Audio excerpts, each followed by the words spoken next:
반갑습니다. 허브경제TV입니다. 네, 이케입니다. 오늘 주가는 3.8% 올라가고요.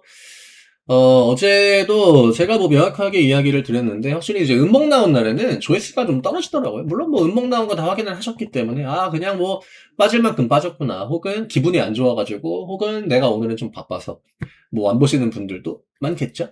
예, 그치만 어제 영상에서 제가 이제 주로 이야기 드렸던 내용은 결국 앞구간과 똑같은 패턴. 그 다음에 양봉 2개 나왔기 때문에 음봉 하나 나온 거는 뭐 크게 문제될 거 없고, 종가도 6만원 부근에서 마무리가 됐기 때문에 지켜줄 가격들은 얼추 잘 지켰다.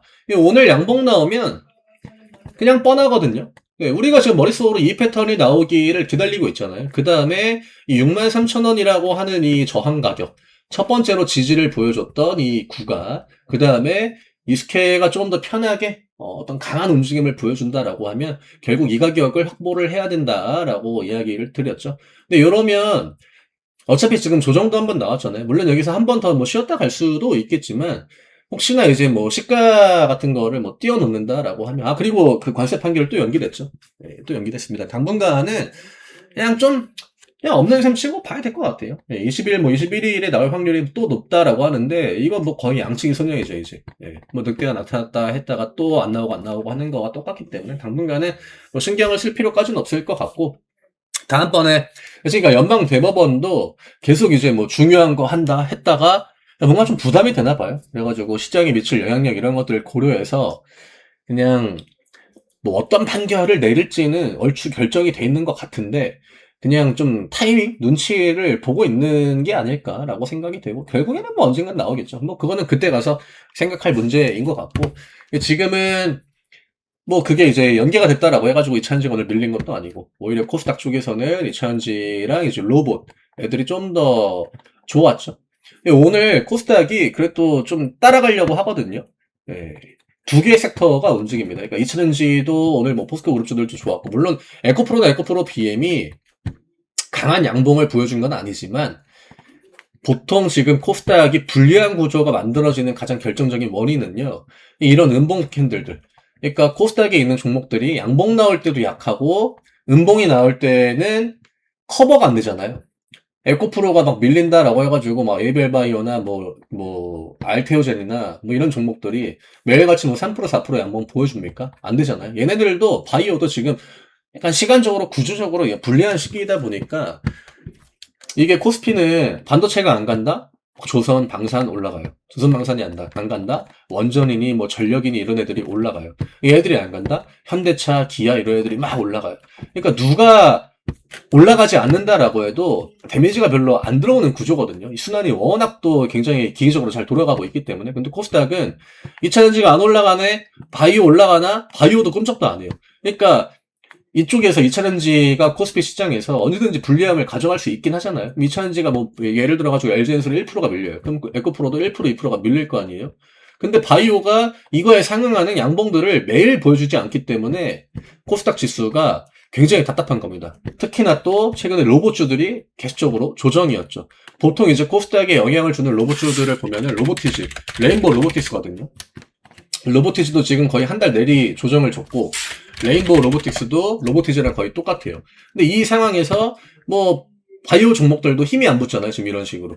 그 다음에 에코프로도 중간중간 뭐 좋긴 했지만 강세가 나오는 날이 제한적이에요. 그러니까 코스닥은 결국에는 에코프로나 에코프로 BM이 이 정도의 양봉을 보여주는 날을 제외하면 지수가 다 별로였던 겁니다. 그렇기 때문에 코스피와 코스닥의 차이가 굉장히 좀 컸다라고 보시면 되고, 또 실적 시즌에는 기본적으로 코스피가 또 좋잖아요. 왜냐면 실적의 첫 번째 턴은 대부분의 우리가 흔히 대기업이다라고 할 만한 그런 기업들이 가져가다 보니까, 먼저 실적 발표를 하다 보니까 기대감이 먼저 그쪽으로 들어가고, 또 최근에 뭐 이란 이슈 나오고 하다 보니까 베네수엘라 뭐 이야기 나오고 하다 보니까 어떤 지정학적 리스크, 당산주들한테 프리미엄이 조금 붙어주고, 조선주들한테도 프리미엄이 일부 붙어주죠.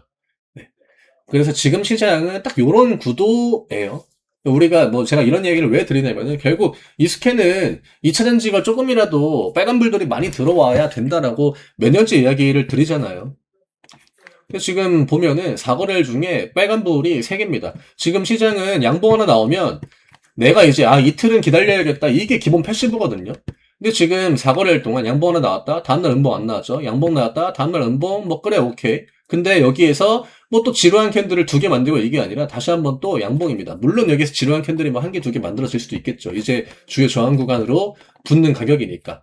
근데 제가 이야기 드리고 싶은 건 그래도 지난주보다는 조금 더 강하고 또 앞 구간보다도 그러니까 이때보다도 뒤에가 좀 더 강했고 저점이랑 고점을 높여나가는 패턴. 그럼 여기에서 고점을 한번 높여주면 또 추세가 하나 만들어지는 거거든요. 이런 식으로. 지금 저점은 쭉 올라오잖아요. 우리가 하단 추세를 이탈하지 않는다라고 하면 당장 뭐 이케에 대해서 일일비하지 마시라고 제가 그 부분을 굉장히 중요하게 설명을 매일같이 드리고 있고 그러면 차트상으로는 이 고점을 높이면 되는 타이밍인데 여기에서 고점을 한번 높이게 되면은 우리가 반드시 넘어가야 된다라고 했던 63,000원, 64,000원 영역 안으로 주가가 들어와 줘야 된다라는 거예요. 그러면 이 지금 주주분들의 머릿속에는요, 지금 어떤 잔상이 강하게 남아있냐면, 와, 이거 기대감 대박이네 하고 이틀 동안 왜 올라가지? 팍 올라갔는데 주가가 다시 원래던 자리까지 원웨이로 내려왔습니다. 이 임팩트가 지금 굉장히 강하거든요.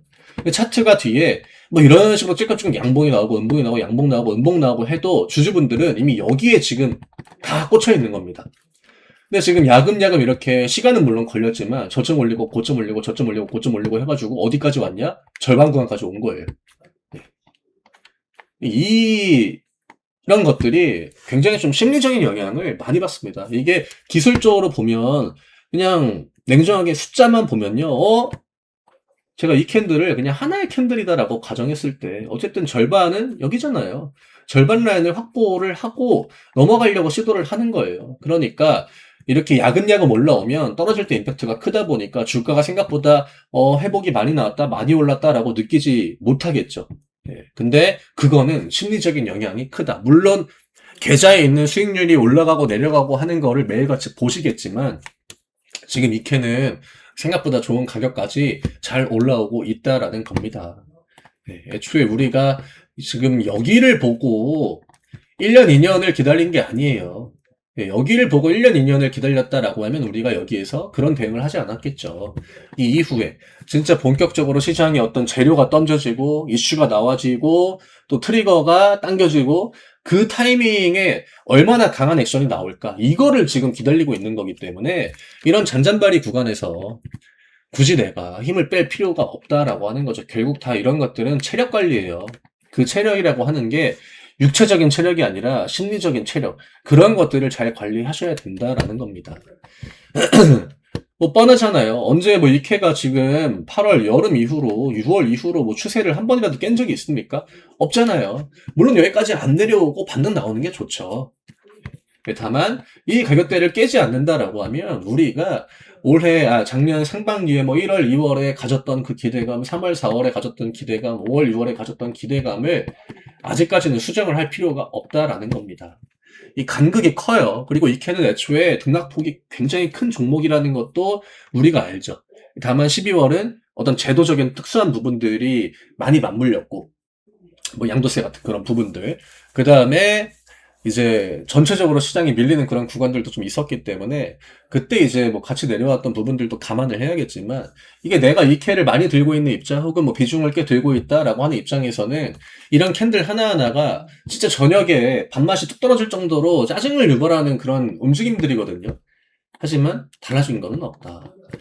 어제 음봉 나오니까 텐션도 떨어지고 또 이때 음봉 나오니까 텐션 떨어지고 근데 이런 거에 텐션이 떨어지게 되면요 결국에는 내가 아무리 뭐 목표가를 뭐 어디를 잡고 뭐 9만원, 8만원, 뭐 7만원, 6만원을 잡고 물론 6만원 뭐 넘어오긴 했지만 6만원 잡고 있다라고 해도요 올라가다가 먼저 지쳐버립니다. 올라갈 때도 체력이 필요해요. 그러니까 내가 어떤 그 마인드 관리, 멘탈 관리 이런 것들을 잘 하지 못하면 주가가 올라도 대응이 제대로 안 되고요 주가가 빠질 때도 대응이 잘 안 됩니다.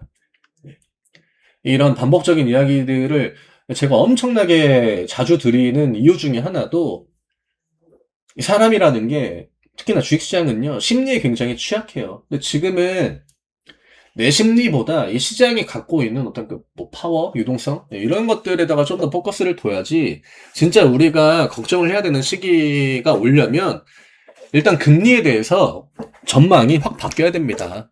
시장은 어차피 다 돈을 빨아먹고 올라가는 거고 돈이 시장에서 나간다라고 하면은 아무리 모멘텀이 좋고 호재 이슈가 나와도요 대부분 다 밀려 내려가요. 근데 아직은 그 시기가 오려면 좀 남았다라고 하는 거죠. 저는 뭐 25년에도 하반기에도 이야기를 드렸지만 26년 상반기까지는 우리가 그렇게 뭐 시장에 빠지고 하는 거에 대해서 겁먹을 만한 시기는 아닌 것 같다라고 이야기를 드렸는데, 그게 그냥 할 말 없어가지고 이야기를 드리는 게 아니라 매번 진심을 담아가지고, 물론 뭐 제 개인적인 관점이니까 이런 것들은 참고만 하셔야겠지만, 결국에는 제 개인적인 관점을 통해서 뭔가라도 이렇게 도움을 드리려고 제가 영상을 찍는 거지 않습니까? 그쵸? 예. 뭐 이런저런 또 이 이야기가 좀 길어지긴 했는데, 어쨌든 뭐 수급도 외국인 기관들의 양매수가 들어와 줬고, 그러니까 이렇게 중요한 가격대를 넘어오려고 하는 타이밍에 수급이 이런 식으로 땅땅땅, 지금 4거래일 중에 3거래일 외국인 기관들의 양매수가 들어오고 있거든요. 그러니까 이 뒤에 만들어진 이 3개의 캔들은 앞에 만들어진 이런 캔들보다 또 퀄리티적으로 좀 좋다라고 하는 겁니다. 그러니까 뭔 느낌이냐면은 뭐 과자 같은 것도 속이 비어있는 과자들이 있고, 또 속이 이제 뭐 차있는 그런 과자들이 있잖아요. 뭐 적절한 예시는 아니지만, 지금 이런 캔들은 사실 뭐 앞에 있는 양봉들이 뭐 그렇게까지 큰 의미를 갖는다라고 보진 않았죠. 왜냐면 제가 여기에서 이런 식으로 V자 반등이 나올 확률은 굉장히 작다, 이런 식으로 돌려나가야 된다, 그 설명을 드렸었는데, 그렇기 때문에 앞권에 있는 캔들보다는 지금 이렇게 캔들 사이즈는 앞 구간보다 작긴 해요. 다만 이 캔들에 들어오는 어떤 그 수급의 뭐 농축, 그 점도, 이런 것들이 좀 더 좋다라고 볼 수 있다는 거죠. 그래서 오늘 이 정도로 좀 이야기를 드리면 될 것 같고요. 이제 여기 위에 좀 넘어오는 거를 차분하게 기다려 보시면 될 것 같습니다. 또 여기에서는 변동성이 또 크게 나와줄 수 있는 그런 구간이니까, 물론 제가 말하는 시나리오대로 움직여주면 굉장히 좋겠죠. 근데 그런 시나리오가 꼭 아니다라고 해도요, 계속적으로 단기 우상 추세는 유지가 될 수 있는 또 2차전지 분위기가, 뭐 최근에 리포트가 뭐 목표가 하향 나오고, 막 목표 트렌드 전날 나오고, LG엔솔도 막 목표가 최근 나온 리포트 중에 절반이 그 목표가 하향 리포트예요. 근데도 주가는 계속적으로 위를 보고 있거든요. 심리를 역이용한다라고 보시면 될 것 같아요. 이런 방향만 만들어지면은 리포트가 아무리 안 좋게 나오고 2차전지 안 좋은 얘기 많이 나와도요, 외국인 기관들이 지금 그거를 신경을 안 쓴다라는 관점으로 볼 수 있기 때문에 편하게 좀 보시면 될 것 같아요. 영상이 또 길어졌네요. 원래 이렇게까지 찍을 생각은 또 아니었는데, 네, 오늘 이 정도로 마무리하고, 네, 저희 하이파이브 컨텐츠, 단기 매매 컨텐츠, 이제 다음 주 월요일부터 또 새로운 기수가 진행이 되죠. 일주일 동안 진행이 되고, 또 단기 매매, 최대한 또 회전을 반복하는 거에 포커스를 명확하게 두고 있습니다. 그래서 편하게 이제 아래쪽에 있는 링크, 남겨드린 링크로 문의 주시고, 저희 오늘 또 라방도 했죠. 라방 들어오시면 또 재밌고, 또 도움될 만한 내용들이 정말 많기 때문에, 아직 한 번도 안 들어오신 분들은 다음 주 화요일날 꼭 한번 들어와 보시고요. 저희 텔레그램 들어오시면 또 최근 시장에서 투자될 만한, 도움될 만한 또 내용들을 정리해가지고 또 잘 올려드리고 있으니까, 혼자 좀 어렵다라고 하시는 분들은 잘 참고하셔서 같이 또 좋은 결과 만들어 나가면 좋겠습니다. 저는 내일 다시 또 인사드리겠습니다. 감사합니다.